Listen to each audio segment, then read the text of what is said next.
You call it peace, and you have called it that for years. But there is a specific hour in the evening when the word begins to feel borrowed. The rooms are quiet, nothing is required of you. Your shoulders finally descend, and still, something inside you remains awake, waiting to discover whether the quiet will hold. You have built a life in which very little arrives without warning. You know when the final obligation has been completed, when the last message has been answered, when everyone has stopped asking for something. You call this arrangement peace because it is the only condition in which your body releases its guard. For a while, the release feels complete. Then the relief passes, and nothing deeper arrives to replace it. That empty interval is the part you have never named. It is not exactly loneliness, because you do not immediately want company.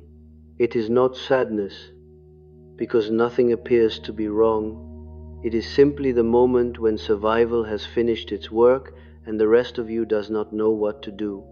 You learned how to escape pressure, but you never learned what genuine safety was meant to become. You did not choose solitude in the ordinary way. A person chooses a preference. You arrived there as someone arrives at a room they were slowly pushed toward, then decorated it carefully enough that it began to resemble a decision. You made the room beautiful. You filled it with rituals, explanations, and evidence of independence. Eventually, even you forgot that it had first been built as a refuge. The relief you experience there is real. This is not an argument against solitude, nor a claim that your quiet life is false. When other people withdraw, something in your chest genuinely opens. Your breathing becomes slower. Your face stops performing the small, invisible work it has learned to perform in the presence of others. That work deserves to be named precisely around another person. Some part of you is always reading. It reads tone, silence, facial expression, and a half second before an answer. It notices when warmth changes temperature and when affection becomes obligation. You have done this for so long that you experience it as attentiveness rather than labor. You did not become perceptive simply because you were unusually sensitive. You became perceptive because sensitivity once helped you anticipate what the people around you could not say directly. A voice becoming colder, a door closing too firmly, or a silence lasting too long was never a small detail to your nervous system. It was information about whether closeness was still safe. What others later praised as empathy may first have developed as protection. This is one of the hidden origins of the trauma-born empath. You learned to feel the atmosphere before you learned to feel yourself. You sensed what others needed before your own need had fully formed. You became skilled at detecting emotional weather because someone had to know when the storm was coming. The gift may be real, but so is the wound that trained it. Because this vigilance is labor, its ending feels like peace. Yet, the ending of labor is not always peace. Sometimes it is merely rest after a demand has stopped. Peace is different. Peace can remain present while another person is near, and you are not certain your body has ever been allowed to test that possibility. The confusion began when you learned that your inner life was fully available only when no one was watching. Perhaps nobody explicitly forbade you from having feelings, opinion, or needs. The prohibition was more subtle than that.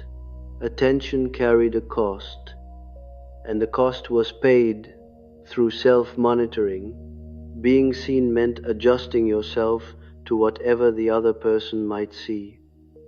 So the self became someone you visited alone.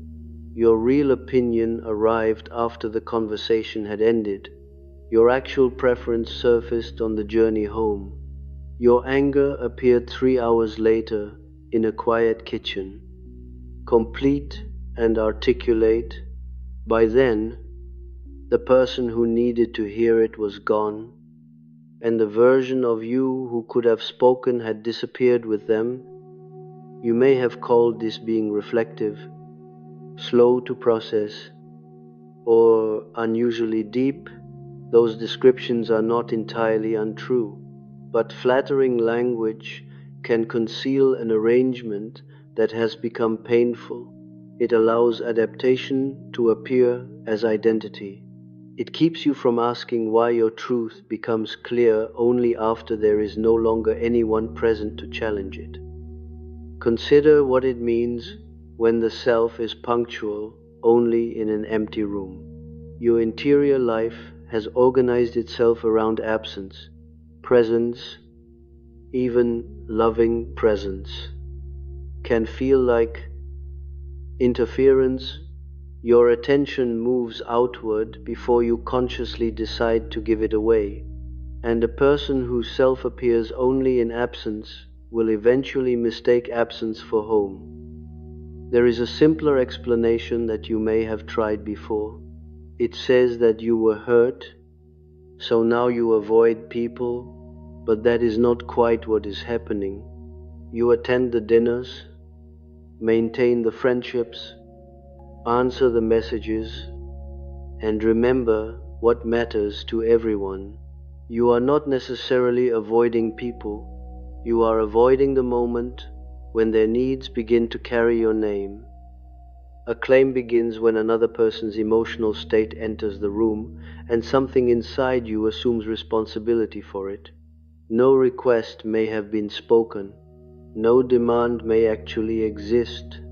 Still, your mind starts calculating what will be expected, how much energy it will cost, and which version of you will be required. The calculation begins before choice has had time to arrive.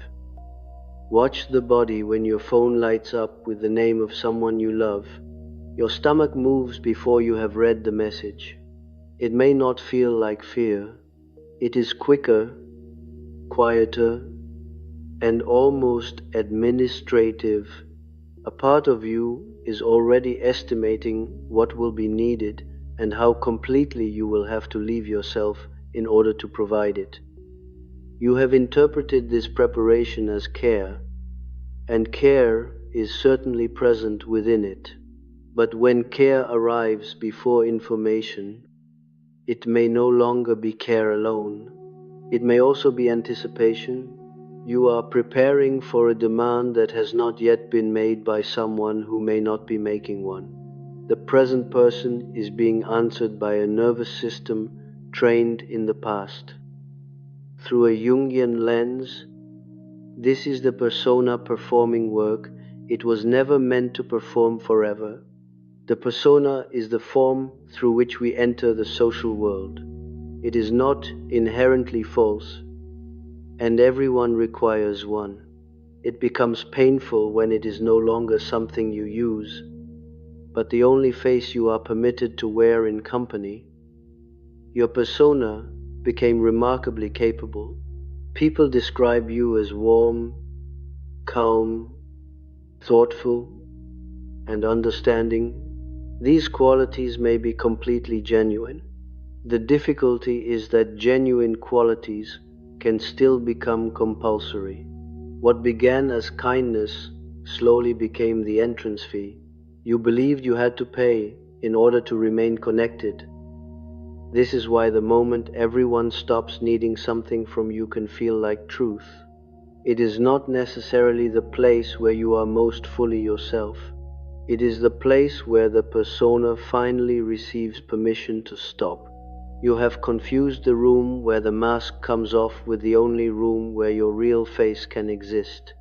That confusion has shaped more of your life than you realize. Notice how little you sometimes do once you finally have the room to yourself. You imagined solitude would be filled with reading, music, creativity, and all the desires you postponed. Instead, there may be a screen, a familiar chair, and a low hum of nothing. Beneath it is the quiet satisfaction that nobody is about to interrupt you with a need. That satisfaction deserves careful attention. It is not yet the satisfaction of a life becoming full. It is the satisfaction of a threat becoming lower. The body experiences relief, but the soul remains waiting. Because you have used the same word for both states, you have rarely noticed that one restores you while the other merely resets your capacity to endure another day. You may have told yourself that you became independent.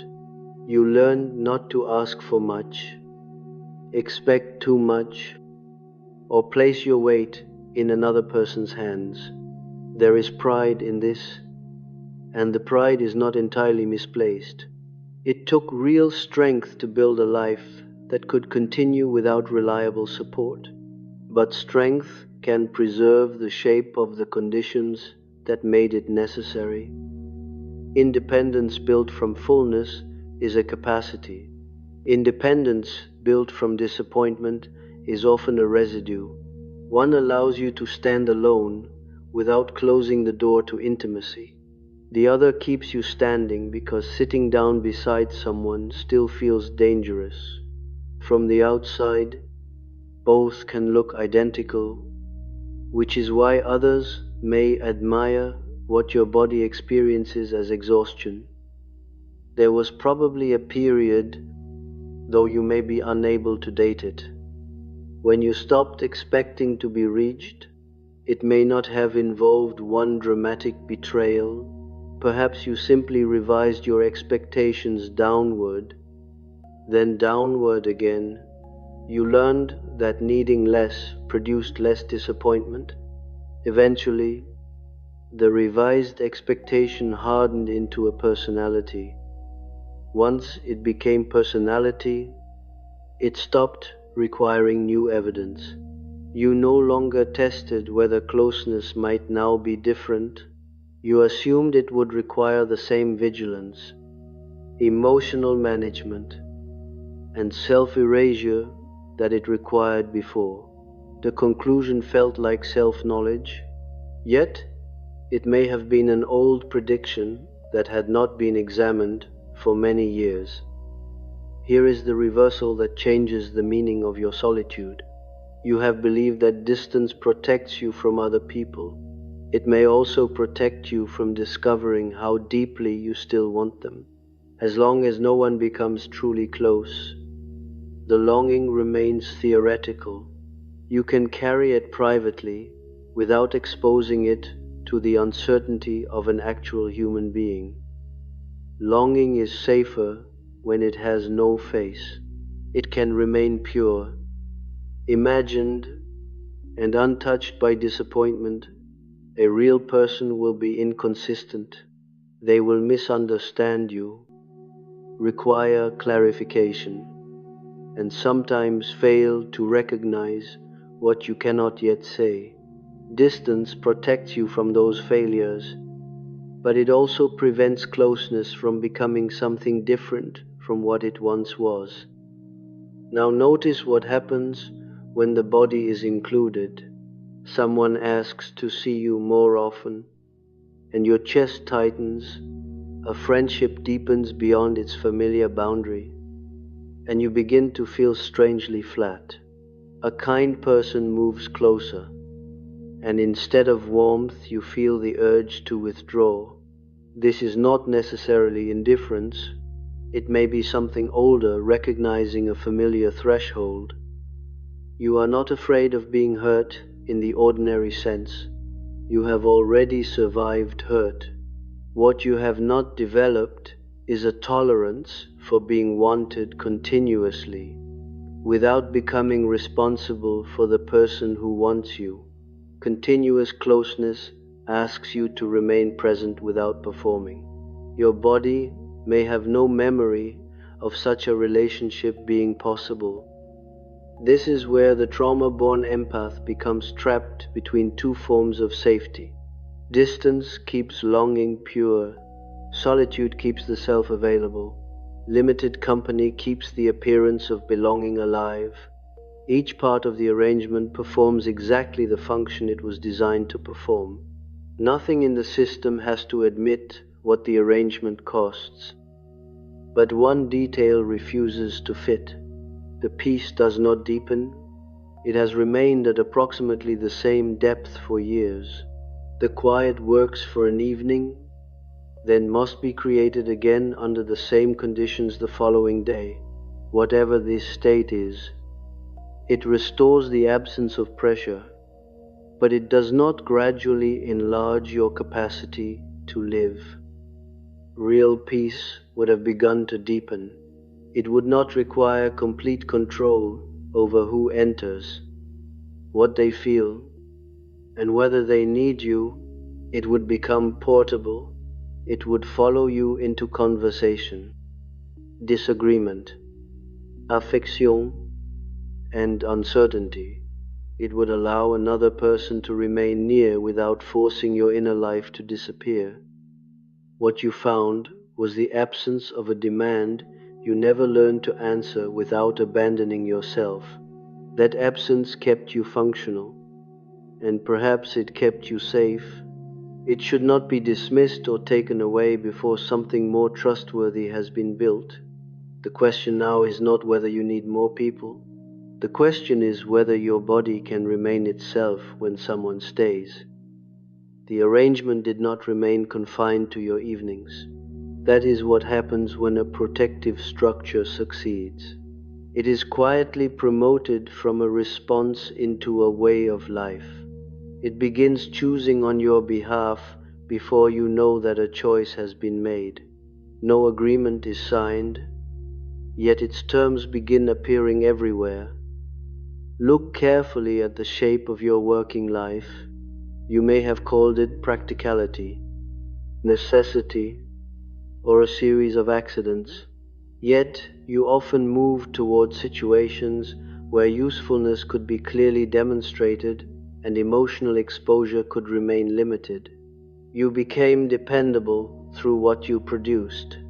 Competence allowed you to participate without revealing very much of yourself. This does not mean you always worked alone. You may have spent decades surrounded by colleagues, clients, students, patients, or people who depended on you. The distance was not always physical. It existed in the role itself.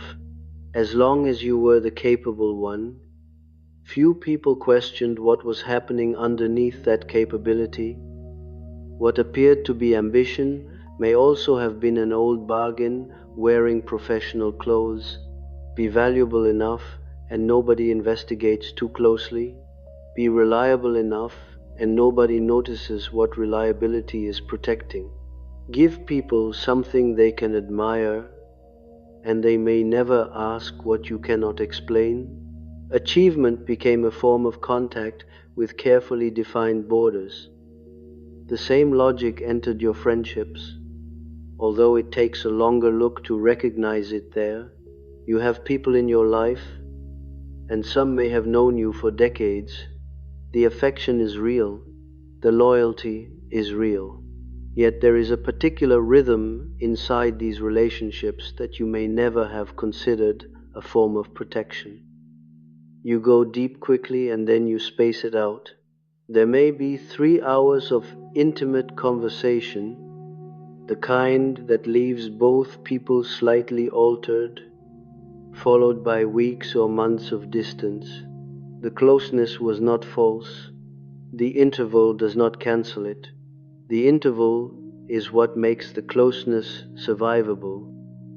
You are known in fragments by many people and continuously by almost no one. One friend knows your grief, another knows your intellectual life, Someone else knows the part of you that can laugh without restraint. Each person holds something true, but nobody is permitted to hold the sequence long enough to see how all the pieces belong together. A self distributed across several relationships can remain connected without ever becoming fully visible. No single person receives enough continuity to notice when you disappear, to change direction, or begin performing. They know what you have genuinely shared. They do not know what happens between those moments. The spaces between encounters protect the shape you present during them. You would not have described this as strategy. You might have said that you are private, that frequent contact exhausts you, or that you prefer depth to small talk. Each statement may be true, yet truthful descriptions can still serve a protective structure. The structure survives by explaining itself in language you find reasonable. Your romantic history may follow the same architecture, though more pain is attached to it. You have loved people, and the love itself is not in question. What repeats is the moment when love becomes ordinary and continuous. Something changes when the relationship stops being an event and becomes a daily condition. Intimacy becomes harder when there is no interval in which to recover your separate self. A flatness may arrive. Small habits begin irritating you more than they should. Their questions sound heavier, and their presence begins to feel like expectation. An old certainty returns that this person will eventually need more than you can provide. By the time you notice the thought, your body has already begun creating distance. You interpreted this change as information about them. Perhaps they were too needy, too intrusive, or unable to respect your need for space. Sometimes that interpretation was accurate, but when the same reaction appears across different relationships at approximately the same stage, it is rarely only about the people involved. A repeated threshold usually points toward a structure carried from one relationship into the next. The threshold is often reached when your familiar persona can no longer be maintained without interruption. Daily proximity exposes the seams. There is no long interval in which to restore composure and return as the version of yourself you know how to offer. Another person begins witnessing the unfinished moments. Some hidden part of you starts preparing an exit while your conscious mind is still discussing the future. In Jungian terms, this is how a complex begins to organize experience. A complex is an emotionally charged structure that can react before the conscious personality has been consulted. It does not introduce itself as history. It arrives as certainty. Then, the conscious mind is asked to create a convincing explanation for a conclusion already reached elsewhere. Your explanations have usually been excellent. You can describe why each friendship changed and why each relationship could not continue. The reasons are coherent, psychologically informed, and often fair to the other person. That is what makes them difficult to examine. A defense becomes strongest when it speaks in language that is partly true. Watch what the reasoning consistently protects. In every version, the distance became necessary because the situation exceeded your capacity. Their behavior may have contributed, but your fear of sustained visibility rarely enters the account. The story is about incompatibility, timing, or emotional demand. It is almost never about what happens inside you when another person remains long enough to see the unguarded sequence. The arrangement survived because it rewarded you. It allowed you to remain connected without testing your oldest fears. You never had to discover whether someone might find you too much, not enough, contradictory, or simply ordinary. You could be deeply meaningful in selected moments. You did not have to be witnessed across the unremarkable days between them. That protection is not trivial. It preserved something when closeness once required performance. You did not have to let someone watch you become impatient on a Tuesday or quiet for reasons you could not articulate. Nobody had to see you fail to be wise, composed, or interesting. Most importantly, you did not have to need anything without first building a reasonable case for it. Because those experiences were avoided, the fear beneath them retained its original size. A fear that is never tested does not receive new information. It remains as large as it was when it first formed. Years may pass, while the frightened part remains untouched by time. Your adult life changes, but the inner threshold continues to be guarded by an older expectation. The structure provided another kind of safety, and this one is more difficult to admit. It gave you the position of the person who understands. In relationships, you became the interpreter of what others felt but could not say. You tracked changes in the emotional atmosphere and adjusted before anyone asked. Understanding became both an act of love and a place to hide. There is nothing shameful about the gifts this position gave you. It made you helpful, trusted, and emotionally valuable. It allowed closeness to occur without placing your own interior at the center of attention. While you were reading another person, they were less likely to read you. Interpretation became the safest form of intimacy available because it offered connection without equal exposure. You may have called this empathy, and empathy is certainly part of it. But empathy that also functions as protection performs two jobs at once. One job is to understand the person before you. The other is to keep attention away from the parts of you that feel less manageable. The second job explains why a good conversation can leave you as tired as a difficult one.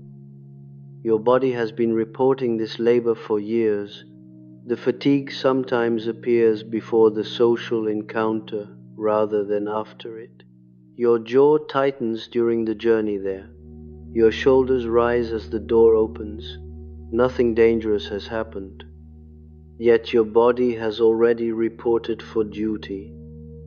The reaction often arrives before you can explain it. Something in your throat prepares the familiar voice. Your face organizes itself into warmth and availability. Your attention leaves the center of your own experience and begins scanning the room. This may not feel like fear because the system has been operating too long to experience itself as an emergency. The cost appears in a place you may rarely examine. You have gradually lost contact with what you actually want from other people. You still know what you can offer them. You can often identify what they need before they do. But your own specific desire from a specific person on a particular day can feel almost impossible to name. Ask yourself directly what you want and notice the sequence that follows. First, there is a pause. Then, the original desire is translated into something more modest and reasonable. A small embarrassment may appear, as if wanting itself has revealed a weakness. Finally, the desire disappears, and moving on is mistaken for maturity. But this is not always maturity. Sometimes it is a preference that has learned its request will not be delivered, so it has stopped presenting itself. The preference has not died, It has simply moved outside the recognized personality. What cannot be safely wanted consciously begins living elsewhere in the psyche. Jungian psychology might place this within the unlived life. The unlived life is not only the dramatic career abandoned or the great adventure never attempted. It also consists of smaller desires retired before they could become visible. It is the wish to be called without being needed. It is the longing to rest beside someone without monitoring what your rest is costing them. The unlived does not disappear merely because it has become difficult to name. It changes form.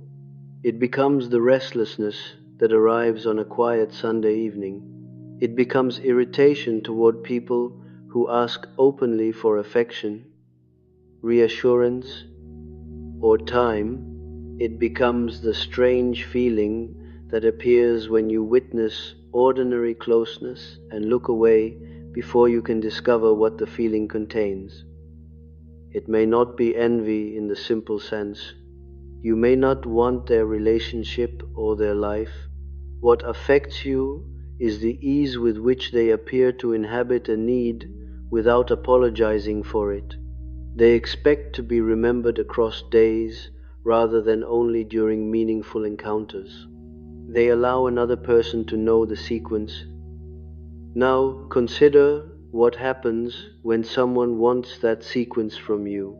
They want to know what happened on Tuesday and again on Wednesday. They notice when you become quieter and ask what changed. They do not merely appreciate the fragment you offered. They remain close enough to notice the interval. The old system reads this continuity as a threat, and the reading happens faster than conscious assessment. A specific tiredness appears. Their attention begins to feel like pressure. You start needing distance without knowing exactly what the distance is meant to solve. Somewhere below conscious thought, the familiar exit is already being prepared. You may never have caught the exit being constructed, but you have seen what it leaves behind. A friendship thinned after the other person began calling every week. A relationship ended for reasons that were all partly true.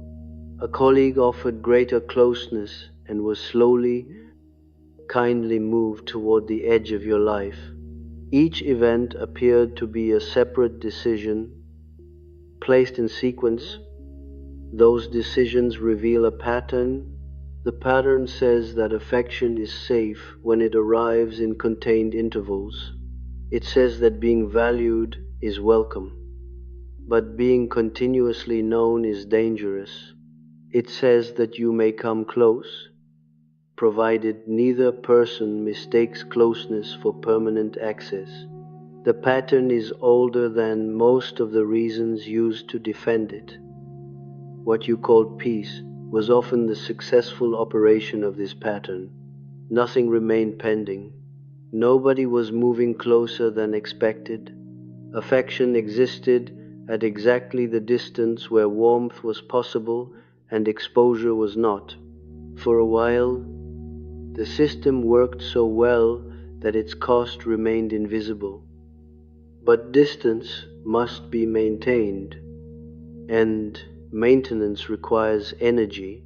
Every delayed reply, carefully limited meeting, and unspoken desire carries a small cost. You have been paying it for a long time in a currency you did not recognize as valuable. The currency was not merely time or missed companionship. It was the portion of your life that could only begin when another person was allowed to stay. You have begun to notice the maintenance, and that is what has changed. For years, the structure operated beneath awareness, and what operates beneath awareness often feels effortless. It made decisions before you noticed a decision was required. Now you can see part of the machinery. Continuing to run it while watching it operate has become exhausting. There is a particular fatigue in this stage. It is not the familiar tiredness that follows time with other people. It is slower and more difficult to explain. It is the weariness of someone who has begun to suspect that the evening has been the same evening for many years. The furniture may have changed, but the emotional architecture has not. You still experience relief when the door closes and the final message has been answered. Your shoulders descend as they always have, but on certain nights, another feeling arrives behind the relief.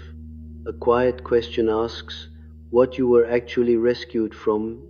The friend was kind, the conversation was pleasant, and nothing happened that required escape. The question does not disappear when you refuse to answer it. It remains while you make tea, watch the screen, or prepare for sleep. The familiar quiet settles over the room, but it no longer covers everything beneath it. Something remains unfinished. The old peace cannot seal the evening as completely as it once did. Another change may be more difficult to admit. You have begun resenting people for accepting the distance you created. The friend no longer calls as often. Your family respects the privacy you taught them to respect. Someone heard your refusal and, believing you, decided not to ask again. Feel the shape of that resentment carefully. Part of you is angry that they took your boundary seriously. You built the distance, maintained it, and restored it whenever closeness began to increase. They responded to the information you gave them, yet something inside you experiences their respectful withdrawal as proof that you did not matter enough. There was a hidden hope inside the boundary. You wanted someone to recognize that your retreat was not the whole truth. You did not necessarily want them to force their way through or ignore your refusal. You wanted them to remain warmly available without demanding that you open immediately. You wanted care to survive the distance without turning the distance into punishment. But people cannot reliably understand what has never been communicated. Healthy people often believe the boundary they are given. They may offer space because they care, not because they have forgotten. Your silence asked them to step back. The wounded part of you hoped they would somehow know that stepping back was not the only thing you wanted. This is a difficult recognition because the protective arrangement succeeded, the distance held, the pressure remained low. Most people stopped approaching the places you had made inaccessible. The silence surrounding you now may be the same silence the system spent years constructing. Here is the reversal, and it requires compassion as much as honesty. You may have understood yourself primarily as the person who was left, overlooked, or never fully reached. That experience was real, particularly in the relationships that first shaped you. But an old wound can later become a method. The person once left behind may eventually begin leaving before anyone else receives the opportunity. There may have been a quiet test inside many of your relationships. It was not conscious, calculated, or cruel. You created a threshold that required others to interpret silence, tolerate long absences, and continue offering closeness without receiving reassurance. When they eventually stopped, their withdrawal appeared to confirm what you already feared. People could not be relied upon to remain. The test protected you from something specific. While they were proving their unreliability, you did not have to discover whether you could sustain your own side of closeness. You did not have to be inconsistent in full view. You did not have to disappoint someone who still remained. you could avoid learning whether ordinary human imperfection would actually cause connection to end. Sometimes the withdrawal came before the disappointment. This is the sequence that may have remained hidden. You pulled back, the other person adjusted to your absence, and their adjustment felt like abandonment. The pain was genuine even when the sequence was misunderstood. Each repetition strengthened the belief that distance had been necessary from the beginning. In Jungian terms, a complex can organize experience around its original expectation. It does not merely wait for the feared outcome to happen. It influences attention, interpretation, and behavior until the old conclusion becomes more likely. Then the conscious personality receives the result as fresh evidence. The pattern appears to prove itself without revealing how it helped create the conditions of proof. Your intelligence may have served this pattern extremely well. Every reason you gave for retreating contained something accurate. The explanations were defensible and rarely dishonest, but a reason can be true without being the whole cause. Often, the reasoning arrived after an older part of you had already decided that greater distance was required. Now consider the empathy and understanding you offered other people. Much of it was love. Much of it came from genuine sensitivity and a sincere desire to reduce suffering. But some of it may also have functioned as management. If others felt sufficiently understood, perhaps they would ask less about the parts of you that could not yet tolerate examination. A person who feels deeply understood may ask fewer questions. Someone whose pain has been carefully interpreted may not notice that your pain remains outside the conversation. Your empathy created real connection. It also allowed the connection to remain organized around what you could provide. You could be emotionally intimate while keeping your own unformed needs beyond reach. This does not make your care false or manipulative. Set that accusation down before it becomes another reason to hide. A survival strategy can contain authentic love and still perform a protective function. Both truths can exist together. The purpose of recognizing the defense is not to turn tenderness into evidence against yourself. What matters is that the arrangement worked, and what worked may have separated you from something you wanted more than the safety it purchased. This is the grief beginning to emerge behind the relief. It is not necessarily grief for one particular person. It is grief for a form of life that remained untested. It is grief for the years in which protection became indistinguishable from identity. You may remember conversations you ended before they became vulnerable. You may think of friendships allowed to thin without a final disagreement. There may have been relationships that could not have lasted, but perhaps some could have survived imperfection. The grief does not require you to rewrite every ending as a mistake. It asks only that you acknowledge what the pattern prevented you from discovering. This grief may appear in the body before it becomes a complete thought. It can arrive as heaviness during an otherwise quiet afternoon. It can appear in the breath that catches when you witness ordinary tenderness between two people. Nothing dramatic is occurring, yet the scene affects you. It represents continuity, the very thing your protective life rarely permitted you to test. Perhaps you see an elderly couple disagreeing over something unimportant in a shop. They are impatient, familiar, and still standing beside one another. The scene is not romantic in the usual sense. What unsettles you is that neither person has to be perfect for the relationship to continue. Their ordinariness reveals a possibility. Your body was never taught to trust. You may look away quickly. You have spent years looking away from such moments without knowing why.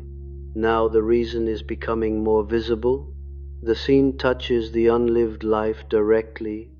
Understanding this does not immediately make the feeling easier, but it makes the old avoidance harder to perform unconsciously. This is the difficulty of your present position. You cannot fully return to the old peace because you have seen what helped produce it. Naming a structure changes your relationship to it. The pattern may continue, but it can no longer present itself as simple preference. Awareness has removed some of its authority, yet nothing complete is waiting to replace it. The habits may be decades deep. People who once approached you more often have learned to respect the distance. New closeness would require precisely the exposure your system has spent years preventing. This is why recognition can initially feel less like freedom and more like losing the only shelter you knew. You are standing between two ways of living. The old arrangement still functions, but it no longer feels innocent. A new arrangement has not yet acquired form. The evenings continue, and relief still arrives when the world becomes quiet. It simply no longer means what it once meant. Do not rush to escape this in-between state. You may feel tempted to call several people, explain everything, and manufacture closeness through a sudden act of will. That urgency belongs to the same controlling structure, only operating in reverse. It still wants to determine the result before allowing the feeling to exist. Forced intimacy would become another performance. The more honest movement is smaller. Let another person's request reach you before calculating its total future cost. Allow a message to be only a message rather than evidence of an approaching obligation. Notice the difference between what is being asked now and what your history predicts will eventually be demanded. A small pause can interrupt a very old conclusion. Then try allowing one genuine preference to exist outside your own mind. Tell one trusted person what you would actually enjoy, miss, or need.